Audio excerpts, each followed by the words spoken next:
What's going on, guys? Welcome back to Boat Life Proof Grooming, and today we're going to talk about what are the most efficient workouts to build muscle.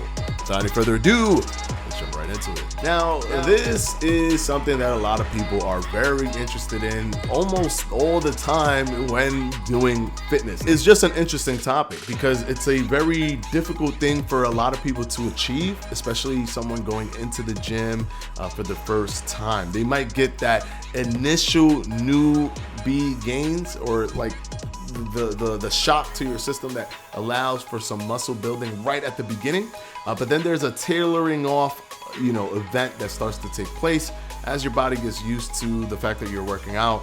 It starts to slow down, and year over year the percentages dramatically go down in terms of how much volume and how much actual muscle fibers you can build over time. Plus, there's a human limitation to how much muscle we could build anyways, and everybody's individual biology is different. Some people can gain more muscle than someone else. That is just genetics.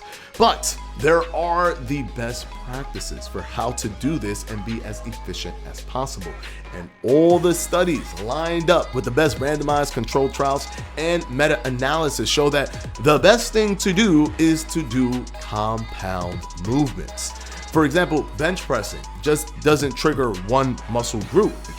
It triggers your back, it triggers your chest, it triggers your triceps. That is compounding the effects on different muscle fibers around your body with one exercise. And because the body is very proportionate, it lends to an easier flow of your body actually creating what is called hypertrophy, whereas the muscle actually grows and it's visible. Now, keep in mind that when you're working out is not when your muscle is actually growing. When you're working out, your muscles are tearing and ripping and creating this memory system where it understands how much weight you were working with.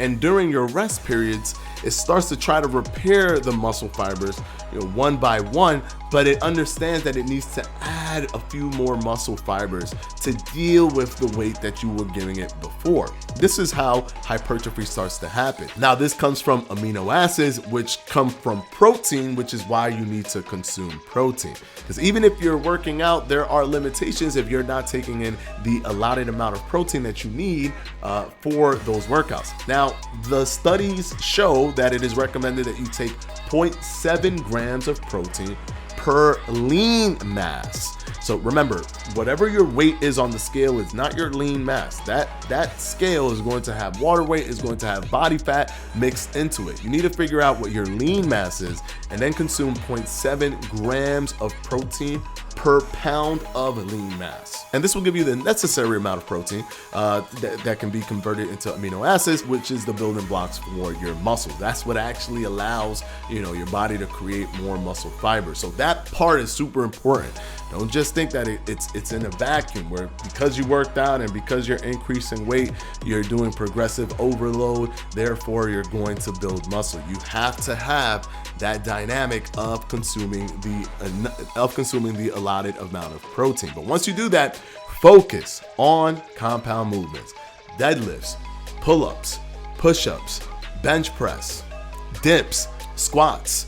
Exercises that target multiple muscle groups is going to create a more proportional balance so that your body can more easily build the muscle. And of course, continuously providing progressive overload, which means fixing your technique, extending your range of motion. If you go slower, you're creating more tension over time. Plus, of course, increasing the weight, which is the more easier to understand progressive overload system. All of these things will help you build hypertrophy.